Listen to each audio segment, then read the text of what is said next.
Pregnancy के दौरान haemoglobin की मात्रा ऑप्टिमम रहनी चाहिए। ये आपको डॉक्टर्स भी बताएंगे और न्यूट्रिशनिस्ट भी बताएंगे। Hi, I am Avanti Deshpande, a clinical nutritionist and a gut health expert. और आज के वीडियो में हम यही जान लेंगे कि प्रेगनेंसी के टाइम आयरन की लेवल्स बढ़ाने के लिए आपको क्या क्या कोशिश करनी चाहिए।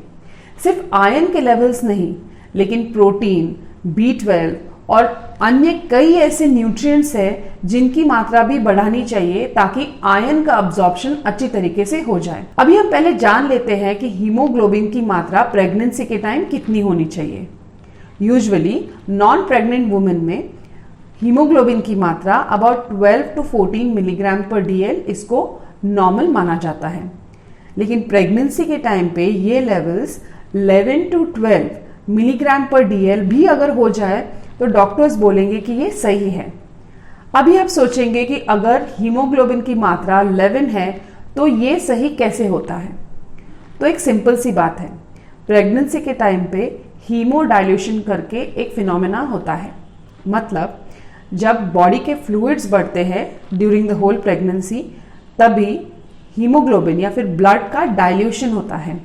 ये डाइल्यूशन होने की वजह से हीमोग्लोबिन की मात्रा कम दिखती है, लेकिन एक्चुअली अगर आप देखेंगे तो 11 मिलीग्राम पर DL भी अगर आपका हीमोग्लोबिन है तो ये नॉर्मल है। अगर आपको प्रेगनेंसी के टाइम थकान महसूस होती है तो ये हो सकता है लो हीमोग्लोबिन की वजह से। बस इतना ही नहीं, अगर आपका हीमोग्लोबिन लेवल लो है तो इसका परिणाम आपके बेबी के ऊपर भी हो सकता है। हो सकता है कि बेबी की डेवलपमेंट अच्छी तरीके से ना हो और प्री टर्म बेबी होने के भी चांसेस ज़्यादा है। तो इसीलिए आपको ये ध्यान बिल्कुल रखना है कि आपकी हीमोग्लोबिन लेवल्स पूरे प्रेगनेंसी में ऑप्टिमम बनी रहें। तो अभी हम यही जान लेते हैं कि अगर आपको आयरन के लेवल्स बढ़ाने हैं तो फिर आपको खाने में क्या क्या चीज़ें इंक्लूड करनी है। तो देखते हैं कि आयरन रिच फूड्स क्या क्या है। हमारे फूड में 2 फॉर्म्स ऑफ आयरन रहते हैं, एक होता है हीम आयरन और दूसरा होता है नॉन हीम आयरन। तो ये अलग अलग फॉर्म्स है क्या, अभी ये जान लेते हैं। हीम आयरन वो है जो कि नॉन वेजिटेरियन फूड में अवेलेबल होता है और इसकी bio availability non heme iron मतलब जो वेजिटेरियन फूड्स में रहता है उससे ज्यादा रहती है। अभी हीम आयरन रिच फूड्स कौन से हैं? एग, चिकन, फिश, पोल्ट्री, ये हो गए non vegetarian heme rich iron sources. अभी non heme rich iron sources जो कि है वेजिटेरियन फूड सोर्सेस, वो हमें मिलेंगे ग्रीन लीफी वेजिटेबल से, मतलब जो हरी पत्ती की सब्जी होती है वही। इसमें क्लोरोफिल भी होता है और इसमें नॉन हीम आयरन भी रहता है। तो इसके एग्जाम्पल्स हो गए मेथी, पालक, राजगिरा एक्सेट्रा। तो आपको ये देखना है कि आप आपके डाइट में ज्यादातर लीफी वेजिटेबल्स का सेवन बढ़ाएं। पुराने जमाने में ज्यादातर बैलेंस डाइट होता था और होम कुक्ड फूड लोग खाते थे। तो अगर ज्यादा प्रेगनेंसीज हुए तो भी कोई दिक्कत नहीं होती थी क्योंकि हम घर का खाना ज्यादा खाते थे। तो आपको यही ध्यान रखना है कि आप होम कुक्ड फूड ये 9 महीनों में सबसे ज्यादा कंज्यूम करें और जो जंक फूड है और प्रोसेस्ड फूड है उसको आपको पूरी तरीके से अवॉइड करना है। इससे आपकी तबीयत बनी रहेगी और आपका बेबी भी एकदम हेल्दी हो जाएगा। अभी नॉन हीम वेजिटेरियन सोर्सेस के और एग्जांपल्स है नट्स एंड सीड्स, मतलब almonds, walnuts, sunflower seeds, pumpkin seeds etcetera, flax seeds. आप इसको either first thing in the morning consume कर सकते हैं या आपके सैलेड्स में यूज कर सकते हैं या फिर इसकी पाउडर बना के आप दूध में भी डाल के सोते समय या फिर सुबह उठने के बाद ले सकते हैं। अपने आप आपको आयरन इससे मिल जाएगा। इसके अलावा जो लेग्यूम्स होते हैं या फिर जो स्प्राउट्स होते हैं जैसे कि मूंग, मटकी, मसूर, इसमें भी नॉन हीम आयरन मतलब वेजिटेरियन सोर्सेस से जो आयरन मिलता है वो काफी हाई मात्रा में रहता है। अभी आप सोचेंगे कि नॉन हीम आयरन अच्छा है कि हीम आयरन, तो देखा जाए तो हीम आयरन का अब्जॉर्प्शन ज्यादा अच्छी तरीके से होता है, लेकिन आप अगर वेजिटेरियन हो तो फिर डरने की कोई भी जरूरत नहीं है।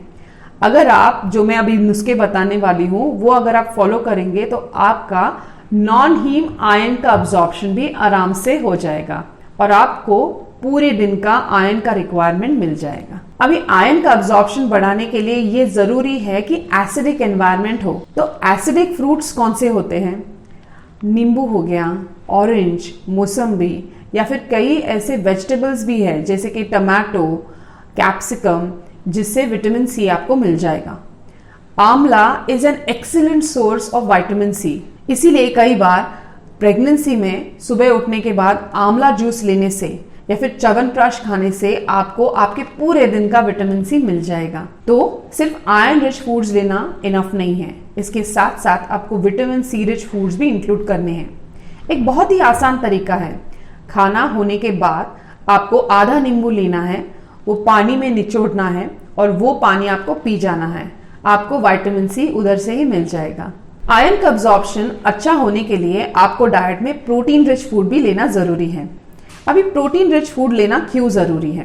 हीमोग्लोबिन में दो पार्ट्स होते हैं, हीम जो कि है आयरन और ग्लोबिन जो कि है प्रोटीन। तो अगर आपकी प्रोटीन की मात्रा डाइट में कम रहेगी तो आपके आयरन का अब्जॉर्प्शन अच्छा नहीं होगा। तो आपको ये ध्यान में रखना है कि आयरन का अब्जॉर्प्शन बढ़ाने के लिए आपको डाइट प्रोटीन रिच रखना चाहिए। प्रेगनेंसी में कम से कम 75 ग्राम ऑफ प्रोटीन आपको लेना ही है। अभी इसके फूड सोर्सेज देखते हैं। वेजिटेरियन सोर्सेज है legumes, pulses, nuts and oil seeds, cereals मतलब जो चपाती चावल वगैरह खाते हैं उससे भी आपको प्रोटीन मिल जाएगा। इसके अलावा नॉन वेजिटेरियन सोर्सेज हो गए egg, chicken, fish and mutton. आपको ये कॉम्बिनेशन में पूरे दिन के लिए यूज करना है। और हाँ, मिल्क और मिल्क प्रोडक्ट्स जैसे कि milk, buttermilk, curd, paneer, इससे भी आपको अच्छा खासा प्रोटीन मिल जाएगा। ये लेना बहुत ही आसान है। अगर आप अगर दिन भर का प्लानिंग अच्छी तरीके से करो, हर मील में 20 to 30 ग्राम्स अगर आप प्रोटीन इंक्लूड कर लो तो आपकी प्रोटीन की रिक्वायरमेंट विदाउट सप्लीमेंट पूरी हो जाएगी। अगर आपको प्रोटीन लेने के लिए फिर भी कंफ्यूजन हो रहा है तो हमारे कई सारे ऐसे यूट्यूब पे या फिर इंस्टाग्राम पे वीडियोस हैं जहाँ पे मैंने हेल्दी प्लेट्स दिखाए हैं। यहाँ पे पूरे 15 से 20 ग्राम प्रोटीन आपको एक मील में कैसे आसानी से मिल जाएंगे वो पता चलेगा। लिंक दी गई है।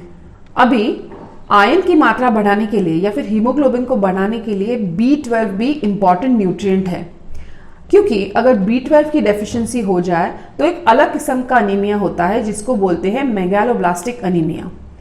ये अलग होता है, ये नॉर्मल आयरन डेफिशिएंसी अनीमिया से अलग होता है, लेकिन प्रेगनेंसी के टाइम पे ये दोनों डेफिशिएंसीज बिल्कुल भी नहीं होनी चाहिए। तो B12 के सोर्सेज कौन से हैं? सिंपल सी बात है, आपको सिर्फ दिन भर में 2 ग्लास या फिर 1 ग्लास बटर मिल्क लेना है। इससे आपके जो गट माइक्रोबियोम है वहां पे अपने आप विटामिन B12 सिंथेसाइज हो जाएगा। इसके अलावा अगर आप नॉन वेजिटेरियन हैं तो फिर आपको नॉन वेजिटेरियन फूड से भी विटामिन B12 मिल जाएगा। वेजिटेरियन फूड्स में थोड़ा विटामिन B12 कम होता है, लेकिन आपको घबराने की कोई भी जरूरत नहीं है। अगर आप सिंपली प्रीबायोटिक रिच या फिर प्रोबायोटिक रिच डाइट ले लोगे तो आपको पूरे दिन की B12 की रिक्वायरमेंट आसानी से मिल जाएगी। अभी आपका अगला सवाल ये होगा कि आपको दिन भर में आयरन कितना लेना चाहिए। सिंपल सी बात है, प्रेगनेंसी में 27 to 30 मिलीग्राम ऑफ आयरन आपको अलग अलग सोर्सेज से लेना है, लेकिन आपको इतने सोचने की भी जरूरत नहीं है। अगर आप एवरी मील में leafy vegetables, legumes, pulses, nuts, oil seeds ये सभी चीजें इंक्लूड कर लोगे तो आपको दिन भर की आयरन की रिक्वायरमेंट आराम से मिल जाएगी। इसके अलावा सेकेंड ट्राइमेस्टर से एनीवेज डॉक्टर्स आपको आयरन की टैबलेट देते हैं, तो ये भी आपको पूरी तरीके से ध्यान से रोज लेनी ही पड़ेगी। सिर्फ एक चीज आपको ध्यान में रखनी है कि आयरन की टैबलेट और कैल्शियम की टैबलेट कभी भी एक साथ नहीं लेनी है, क्योंकि हमारे बॉडी में कैल्शियम की अब्जॉर्प्शन की साइट और आयरन की अब्जॉर्प्शन की साइट एक ही होती है। तो अगर आप दोनों इकट्ठा ले लोगे तो इन दोनों का अब्जॉर्प्शन एक दूसरे का हैम्पर हो जाएगा। तो आप ये कर सकते हो कि ब्रेकफास्ट के बाद आयरन की टैबलेट ले सकते हो और लंच लेने के बाद आप कैल्शियम की टैबलेट ले सकते हो। कई बार महिलाओं को आयरन की टैबलेट से कॉन्स्टिपेशन होता है, तो ये अगर कम करना है तो फिर आपको पानी अच्छी तरीके से अबाउट 3 लीटर्स दिन भर में लेना है और आपके डाइट में फाइबर का सेवन इंक्रीज करना है। तो देखा आपने इस वीडियो में कि कितना आसान है कि नेचुरल फूड सोर्सेज से आप आपकी आयरन की रिक्वायरमेंट प्रेगनेंसी में कैसे अच्छी तरीके से रख सकते हो। आयरन के साथ साथ आपको protein, vitamin C rich foods and B12 rich foods भी लेने हैं। कैल्शियम और आयरन की टैबलेट कभी भी एक साथ नहीं लेनी है और अगर आपको कॉन्स्टिपेशन होता है तो पानी की मात्रा और फाइबर बढ़ाना है। उम्मीद है आपको ये वीडियो पसंद आया है। अगर आपके कोई भी डाउट्स हो, कोई भी कंसर्न्स हो तो हमें कमेंट सेक्शन में लिख के जरूर भेजिए। Stay tuned up to the next time for a new video coming up.